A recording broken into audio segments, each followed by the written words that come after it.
नाज़रीन ग्रामी, मंगोलिया या मोगलिस्तान एशिया में वाक़ एक मुल्क है जो ना तो मुआशी तौर पर कुछ ज्यादा अहमियत का हामिल है और ना ही सियासी तौर पर कोई अहमियत रखता है। ये एक वसी और अरीज मुल्क है, लेकिन इसकी आबादी इंतहाई कम है। मंगोलिया चीन और रूस के दरमियान एक जमीन बंद मुल्क है। इसके शुमाल की जानिब रूस और जनूब की जानिब चीन वाक़ है। मुल्क के शुमाल और मशरकी हिस्सों में बहुत से पहाड़ हैं। जनूबी हिस्से में सहराए गोबी है। रकबे के लिहाज से दुनिया का 18वां सबसे बड़ा मुल्क है। इस रेगिस्तानी इलाके की तारीख बहुत दिलचस्प है। इस इलाके ने दुनिया के सबसे बड़े फातेह चंगेज खान समेत हलाकू खान, बरका खान, कुबलाई खान और तैमूर लुंग जैसे फातेहीन को जन्म दिया। जनूबी एशिया और दुनिया के एक बड़े हिस्से पर मंगोल हुक्मरानी कायम की। लेकिन हमारा आज का मौजू इनमें से कोई फातेह नहीं है, बल्कि आज की इस वीडियो में हम मंगोलिया के एक शहर की बात करेंगे जो सदियों से यहाँ रहने वाले बाशिंदों में डर और खौफ फैलाता नजर आता है। खारा खोतू नामी ये शहर आखिर किस मखलूक की आमाजगाह है? क्या यहाँ कोई देव मालाई कुवत रहती है? और पूरा मंगोलिया इस शहर में कदम क्यों नहीं रखता?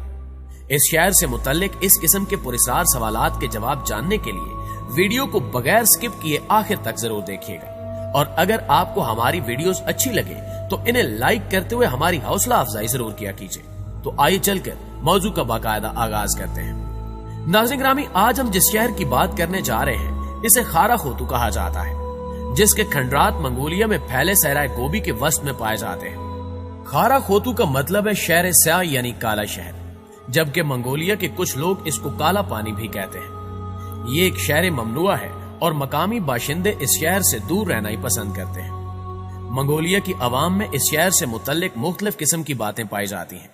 इनका कहना है कि यहाँ की मिट्टी से एक मखसूस किस्म की बू आती है, जबकि कुछ लोगों का कहना है कि यहाँ की फिजाओं में मासूम बच्चों की चीखें और सिसकियां सुनाई देती हैं। वहीं कुछ लोग कहते पाए गए कि उन्होंने इस इलाके में बहुत सी कटी फटी और उधड़ी लाशें भी देखी हैं। इसलिए इस शहर में स्याहों का सैर के लिए आना तो दूर की बात, लोग इस शहर के करीब आने से भी डरते हैं।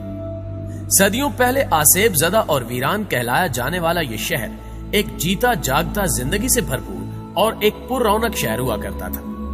इस शहर के बाशिंदे बातहजीब और दौलतमंद थे। इसके अलावा इस शहर के साथ साथ एक दरिया भी बहता था।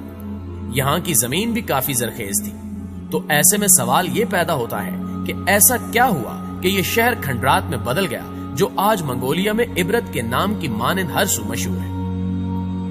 प्यारे साथियों, तारीख के औराक बताते हैं कि यह शहर सन 1032 ईस्वी में बसाया गया था। इसे यहाँ बसने वाली मशहूर चीनी कौम तिंगकोत ने आबाद किया था। ये शहर दरियाए ईजन के करीब था, जबकि दुनिया के सबसे कदीम तरीन तिजारती रास्ते शाहराह रेशम से गुजरने वाले काफलों को भी यहाँ से होकर गुजरना पड़ता था। शाहराह रेशम के करीब तरीन होने के बावजूद ये लोग तिजारत से वाबस्ता नहीं थे, बल्कि ये लोग यहाँ से गुजरने वाले मुख्तलिफ काफलों को मुख्तलिफ किस्म की सहूलियात जैसा कि खाना, पानी और आराम फराम करके अपना गुजर बसर करते थे।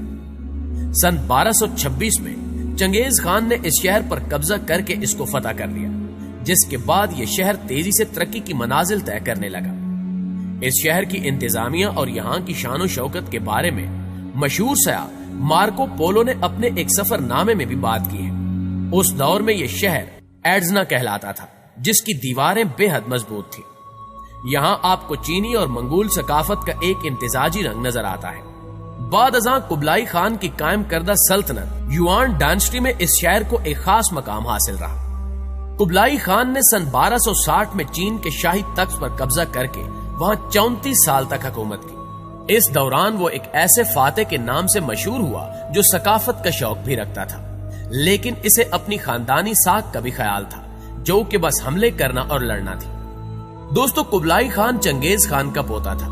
वो चंगेज खान जो अमन की कोशिशों की बजाय अपने मुखालफिन की एक बड़ी तादाद को कत्ल करने के लिए बहुत मशहूर था। 13वीं सदी के अवाइल तक चंगेज खान की सल्तनत इतनी बड़ी सल्तनत बन चुकी थी कि इतनी बड़ी सल्तनत एशियाई बराआज़म ने इससे पहले कभी नहीं देखी थी और न ही आज तक देखी है। ताहम कुबलाई खान ने लतीफ और सोच समझकर हुकूमत चलाने वाले हुक्मरान की साख बनाई, जो उनके दादा की कत्लो गारत वाली साख से कदरे मुख्तलिफ थी। लेकिन ऐसा अचानक नहीं हुआ था। चंगेज खान का इंतकाल 1227 में हुआ था और मुख्तलिफ जानशीनों के बाद इनके पोते कुबलाई खान की बारी आई कि वो अब फतुहात के मिशन को आगे बढ़ाए। 1271 पर तख्त पर तकरीबन एक दहाई से ज्यादा अरसा काबिज रहने के बाद कुबलाई खान ने युआन खानदान की हुकूमत का बाज़ाब्ता तौर पर ऐलान किया। गैर मामूली तौर पर उसने अपना लक़ब ग्रेट खान यानी अजीम खान ही रखा, जिससे चाहे बराए नाम ही सही लेकिन यूरेशिया नामी सल्तनत में दूसरे खानदानों पर इसका असर रसूख कायम रहा। यहाँ हम वापस आते हैं अपने असल मौजू यानी खारा खातू शहर की जानिब कि खारा खातू कैसे तबाह हुआ। ये एक अहम सवाल है। नाज़रीन गिरामी, आपको बताते चलें कि उस दौर में यह शहर चीन से भागे हुए मंगोलों का गढ़ बन गया था। बड़े बड़े मंगोल सरदारों ने चीन में अपनी हुकूमत खत्म होने के बाद यहाँ का रुख किया और यहाँ रहकर वो एक बार फिर चीन पर हमले और इस पर हुक्मरानी के मंसूबे बनाने लगे। ये सब मालूम होने के बाद चीन में मिंग हुकूमत के बादशाह ने उस शहर को सफ़े हस्ती से मिटाने की ठान ली और 1.5 लाख पर मुश्तमिल एक भारी लश्कर इस शहर की जानिब रवाना किया। इस शहर का सिपा सालार खारा बतूर था, जो कि खुद एक मंगोल था। दोस्तों, खारा बतूर ने चीनी फौज की सख्त मज़ाहमत की और जब चीनी फौज उस शहर में दाखिल न हो सकी तो उन्होंने यहाँ से गुजरने वाले दरियाए ईजन का रुख मोड़ दिया, जिसकी वजह से यहाँ के शहरी पानी के कतरे कतरे को तरस गए। और फिर जब शहर में खुराक का एक दाना और पानी का एक कतरा भी न बचा तो यहाँ के सिपा सालार खारा बतूर ने अपने तमाम अहले खाना को कत्ल करके खुदकुशी कर ली, जिसके बाद यहाँ के बासियों ने चीनी फौज के लिए शहर के दरवाजे खोल दिए।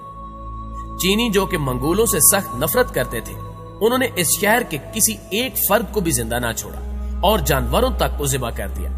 आप तसव्वुर करें कि आज तक ये शहर गैराबाद है और यहाँ की बाक़ियात जुल्म की वो दास्तान बयान करती हैं जो चीनी फौज ने मंगोल शहरियों पर सदियों कबल ढाए थे। खौफ का ये आलम है कि आज भी मंगोलिया के बासी इस शहर में दाखिल होने की हिम्मत नहीं करते और इस शहर से तरह तरह की देव मालाई कहानियां जोड़ी जाती हैं। कहा जाता है कि मंगोल कौम एक ऐसे खाना बदोश कबीलों पर मुश्तमिल थी जो माहिर घुड़सवार थे, जो मवेशी पालने के अलावा शिकार और तिजारत करने से भी अपना गुजर बसर करते थे। उस जमाने में ज्यादातर कौमों में सिर्फ फौजी ही जंग बाजी सीखते थे, जबकि मंगोलों का तकरीबन हर मर्द जिसके पास घोड़ा होता एक जोर आवर जंगजू और माहिर तीरंदाज था। हर कबीले का अपना अपना सरदार होता था जिसे खान का लक़ब दिया जाता था। कबायली हर सूरत में अपने सरदार के वफादार रहते थे। चंगेज खान के लश्कर ऐसे तीरंदाजों पर मुश्तमिल थे जो घोड़ों पर सवार होकर तीर चलाने में माहिर थे, इसलिए वो इतनी तेजी से हमला कर सकते थे कि दुश्मन उनका मुकाबला नहीं कर पाते थे। अक्सर मुख्तलिफ लश्कर एक ही वक्त में मुख्तलिफ इलाकों पर हमला आवर होते। इस तरह मैदान जंग हजारों मील तक फैला हुआ नजर आता। चंगेज खान जंगी हिकमत अमली के एतबार से सिकंदर आजम या नेपोलियन अव्वल के बराबर था। चंगेज खान के जमाने में रहने वाले फारसी मुअर्रिख जोन्स जानी ने चंगेज खान की बसीरत के हवाले से यूं लिखा कि वो बड़ी तवानाई, इम्तियाज, जहानत और समझदारी का मालिक था। लेकिन इसके साथ साथ जोन्स जानी ने उसे खूनखार कसाई का लक़ब भी दिया, जिसे रहम हरगिज नहीं आता था। नाज़रीन मोहतरम, चंगेज खान की पसंदीदा बीवी ने 4 बेटों को जन्म दिया। तीसरे बेटे का नाम ओक्ताई था और उसी को चंगेज खान की मौत पर खाकान बनाया गया। जिन इलाकों पर उसके वालिद ने फतह हासिल की थी, ओक्ताई खान ने उनके मकामी सरदारों से खिराज वसूल किया। इसके अलावा उसने शुमाली चीन में वाक़े कुन नामी सल्तनत के बाकी हिस्सों पर भी कब्जा जमा लिया। मंगोल अपनी कामयाबी के नतीजे में जल्द ही ऐशो इशरत की जिंदगी के आदी हो गए। अपनी दौलत में इजाफा करने के लिए ओक्ताई खान ने नए नए इलाकों पर हमला करने का फैसला किया। उसने यूरोप पर हमला करने के साथ साथ जनूबी चीन में वाक़े संग नामी सल्तनत पर भी हमला किया। यूरोप में तो उसने फतह हासिल कर ली, लेकिन संग सल्तनत के ज्यादातर इलाके पर वो कब्जा नहीं जमा सका और बाद अज़ां यही रियासत उसके जवाल का सबब भी बनी। जी तो मुअज़्ज़िज़ दोस्तों, ये थी हमारी आज की वीडियो कैसी लगी कमेंट करके जरूर बताइएगा। इंशाल्लाह आपसे मुलाकात होती है अगली वीडियो में। तब तक अपना ख्याल रखिए। अल्लाह निगहबान।